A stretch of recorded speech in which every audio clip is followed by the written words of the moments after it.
আমরা মহিলারা যদি একটু ছোট ছোট বুদ্ধি অ্যাপ্লাই করে আমাদের প্রত্যেক দিনের কাজগুলো করতে পারি, তাহলে কিন্তু কোনো কাজই আমাদের কঠিন বলে মনে হয় না, আর কাজগুলোকে আমরা খুব তাড়াতাড়ি শেষ করেও নিতে পারি। এমনই কিছু ছোট ছোট অসাধারণ টিপস আপনাদের সঙ্গে শেয়ার করব। চলুন তাহলে টিপসগুলি আমরা দেখে নিই। যদি ভালো লেগে থাকে আপনারাও অ্যাপ্লাই করবেন। আমাদের যাদের বাড়িতে ছোট বাচ্চা আছে, দেখা যায় বাচ্চাদেরকে তো আমরা কলা খাইয়েই থাকি। অনেক সময় কি হয়, এই যে কলাটাকে আমরা চটকিয়ে খাওয়ালেও দেখবেন কলার মধ্যে না ছোট ছোট একটা দানা ভাব থেকে যায়, বা কলাটা হাত দিয়ে চটকালে হাতে অনেক নোংরা থাকে, কলাটা কালো হয়ে যায়, দেখতে ভীষণ বাজে লাগে। আর বাচ্চারা দেখা যায় হয়তো নেওয়ার সঙ্গে সঙ্গেই খায় না, অনেকটা সময় ধরে খাওয়াতে লাগে, তাই কলা হাত দিয়ে চটকানোর আপনাদের প্রয়োজনই পড়বে না। এখানে দেখুন আমি নিয়ে নিয়েছি একটি কাঁটা চামচ। আমাদের বাড়িতে যে এই ধরনের কাঁটা চামচ থাকে, কাঁটা চামচ নিয়ে নিন। কাঁটা চামচ দিয়ে পুরোটা কলা একসঙ্গে আপনারা চটকাতে যাবেন না, মানে খোসা ছাড়াবেন না। যতটা বাচ্চাকে খাওয়াবেন এইভাবে অল্প অল্প করে নিন, আর অল্প অল্প করে এইভাবে কলাটাকে ম্যাশ করতে থাকুন। কাঁটা চামচ দিয়ে এইভাবে দেখবেন আপনারা কলাটা যদি ম্যাশ করেন, কলার মধ্যে কিন্তু কোনো রকম বড় বড় টুকরো থাকবে না, আর হাত দিয়ে কলাটা না ম্যাশ করার কারণে কলাটা সহজে কালোও হবে না, বাচ্চাদের সহজেই খাওয়াতে পারবেন।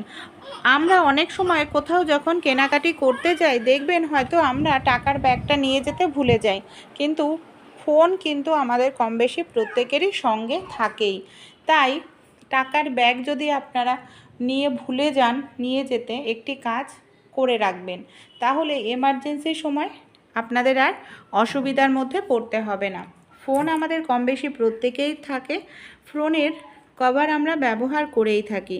কি করবেন, ফোনের কভারটা খুলে নিন।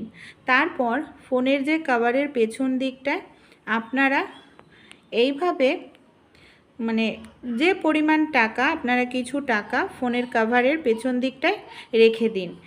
এইভাবে যদি ফোনের কভারের পেছন দিকটায় কিছু টাকা আপনারা রেখে দিতে পারেন, কোনো কারণে যদি কোথাও যান, ব্যাগ পার্স নিয়ে ভুলে যেতে যদি যান, তাহলে দেখবেন এই টাকাটা এমার্জেন্সির সময় তখন আপনারা কাজে লাগাতে পারবেন। কারণ ফোন আমরা কম বেশি আমরা প্রত্যেকেই সঙ্গে করে নিয়ে যাই, টাকার ব্যাগ ভুলে গেলেও। ভালো লাগলে আইডিয়াটি ট্রাই করবেন। অনেক সময় হয় মশলা আমরা কৌটোতে ঢালার পরও বেশ কিছুটা মশলা কিন্তু থেকে যায়। প্যাকেটের মধ্যে রাখলে হাওয়া বাতাস ঢুকে মশলাটা একদম শক্ত হয়ে যায়, আর সেই মশলাটা ভালো থাকে না। তাই কি করবেন, মশলার প্যাকেটটাকে আপনারা এইভাবে ভালো করে দেখুন ভাঁজ করে নিন, ভাঁজ করে গুটিয়ে নিন।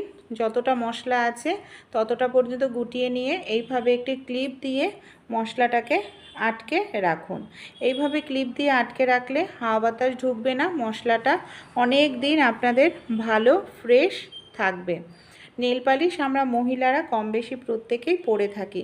অনেক সময় দেখা যায় যে নেল পালিশটা আমরা পরি, সেটার হয়তো নেল রিমুভার শেষ হয়ে গেছে, আর নেল পালিশ অল্প অল্প লেগে থাকে, তার উপরে যদি আবার আমরা নেল পালিশ পরি তাহলে কিন্তু দেখতেও ভীষণ বাজে লাগে। এরকম সমস্যা যদি আপনাদের হয়, একটি কাজ করতে পারেন। কোলগেট, এখানে দেখুন আমি নিয়ে নিয়েছি কোলগেট। কোলগেট যদি না থাকে, যে কোনো সাদা কালারের টুথপেস্ট নিয়ে নেবেন, নখের ওপরে এইভাবে লাগিয়ে 10 থেকে 15 মিনিট আপনারা রেখে দিন। 10-15 মিনিট রাখলেই দেখবেন আপনাদের যে অল্প অল্প নেল পালিশটা লেগে রয়েছে সেটা সহজেই উঠে যাবে, এমনকি পরিষ্কার হয়ে যাবে আপনাদের আঙুল। অনেক সময় আমরা সবজি টবজি কাটি, দেখবেন তাতেও কিন্তু আমাদের নখটা নোংরা হয়ে যায়। এইভাবে আপনারা নখটা যদি একটু ঘষে নেন, দেখবেন খুব সুন্দরভাবে আপনাদের নখটা পরিষ্কারও হয়ে যাবে, আর নেল রিমুভারের দেখুন প্রয়োজন পড়ল না। আমার এখানে কত সহজেই নেল পালিশটাও উঠে গেল। যদি নেল রিমুভার না থাকে, এমার্জেন্সির সময় এই টিপসটি অবশ্যই আপনারাও অ্যাপ্লাই করে কিন্তু দেখবেন। এই ধরনের কানের দুল জুয়েলারি আমরা কম বেশি প্রত্যেকেই পরে থাকি। অনেক সময় কি হয়, এখানে সেখানে রাখি, হারিয়ে যায়, হয়তো একটা খুঁজে পাই আর একটা খুঁজে পাই না, কোথাও যাব পরে, তখন আমাদের আবার কিনতে লাগে নতুন করে। তাই একটি কাজ আপনারা করতে পারেন বন্ধুরা, আমাদের বাড়িতে যে এই ধরনের অনেক পুরনো কন্টেনার থাকেই, দেখবেন যেটা ব্যবহার করি না, এরকম ধরনের কন্টেনারের ঢাকনা আপনারা নিয়ে নিন।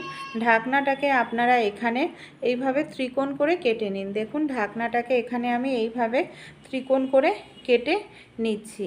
ঢাকনাটাকে কেটে নেওয়ার পর আমাদের যে কানের দুল আছে, কানের দুলগুলোকে এইভাবে ঢাকনা আপনারা চাইলে আগে একটু সেফটি পিন দিয়ে ফুটো করে নিন, তারপর এইভাবে কানের দুলগুলোকে গুছিয়ে রাখুন।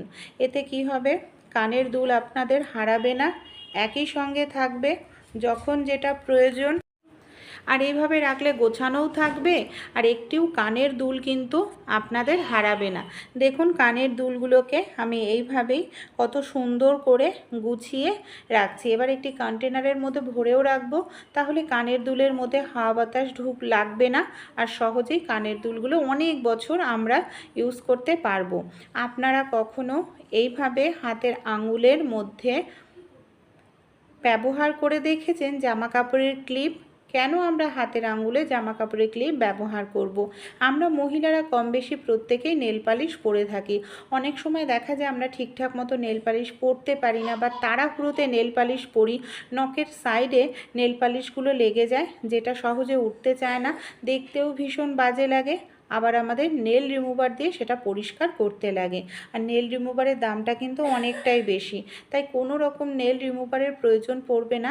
জামার কাপড়ের ক্লিপ এইভাবে আপনারা নখের আটকে নিন, তাহলে কি হবে, নখের সাইডের স্কিনটা, চামড়াটা টান টান থাকবে, যার কারণে সাইড দিয়ে আর কখনোই আপনাদের নেল পালিশ লাগবে না। আর নেল পালিশ যেমন তেমন করে পরলেও দেখবেন খুব সুন্দর লাগবে আপনাদের নখটা দেখতেই। দেখুন ভালো লাগলে আইডিয়াটি আপনারাও ট্রাই করে দেখবেন। প্রেশার কুকার আমরা কম বেশি প্রত্যেকেই ব্যবহার করে থাকি, রান্নাও তাড়াতাড়ি হয়, গ্যাসের খরচাও কম হয়। কিন্তু জানেন একটি সমস্যা হয় কি, অনেক সময় প্রেশার কুকারের ভেতরে খাবার ঢুকে যায়, সিটি উঠতে চায় না, আর ভেতরের খাবারটা বেশি সেদ্ধ হয়ে যায়। তাই একটি কাজ আপনারা করলেই এই সমস্যাটা দূর হয়ে যাবে। কি করতে হবে এর জন্য, এখানে আমি নিয়ে নেব বন্ধুরা, দেখুন ডাল রান্না করছি, অনেক সময় ডালের জলের পরিমাণটা বুঝতে পারি না, বেশি জল দিয়ে দিই, যার কারণে এই সমস্যাটা হয়। তাই আমাদের বাড়িতে রান্নাঘরে প্রত্যেকেরই তেল থাকে, সে সরিষার তেল হোক কিংবা রিফাইন তেল। অনেক সময় কি হয়, এই যে রাবারটাও টাইটভাবে আটকে যায় রান্না করার পর, সহজে আমরা খুলতে পারি না। তাই এই কাজটি সবার প্রথমে করে নিতে হবে। এখানে আমি সরিষার তেল নিয়ে সিটির জায়গায় এইভাবে একটু সরিষার তেল লাগিয়ে নিলাম। তারপর যেখানে আমরা প্রেশার কুকারের ঢাকনায় রাবারটা লাগাই, সেই রাবারের জায়গাটাও সামান্য একটু তেল দিয়ে দেব। এতে কি হবে, ঢাকনাটার মধ্যে খাবার লাগলেও রাবারটা বাসন মাজার সময় প্রেশার কুকারের ঢাকনার রাবারটা সহজেই খুলতে পারবো। আর সিটির জায়গাটা এইভাবে তেল দিয়ে দিচ্ছি, এতে কোনো কারণে যদি খাবার ঢুকেও যায়, সহজেই কিন্তু সেই খাবারটা বের হয়ে সিটিটা উঠে আসবে, এমনকি ভেতরের খাবার আমাদের অতিরিক্ত নরম হয়ে যাওয়ার সম্ভাবনা থাকবে না। ভালো লাগলে ট্রাই